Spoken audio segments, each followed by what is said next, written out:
Γεια σας, σήμερα θα σας δείξω πώς μπορούμε να φτιάξουμε γρήγορα και εύκολα έναν φιόγκο.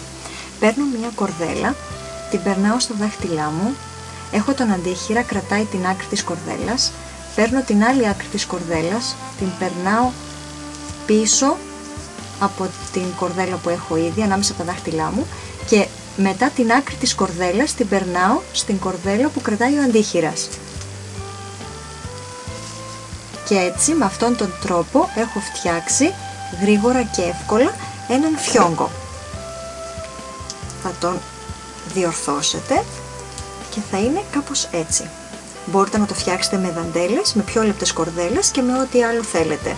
Σας εύχομαι καλή επιτυχία. Γεια σας!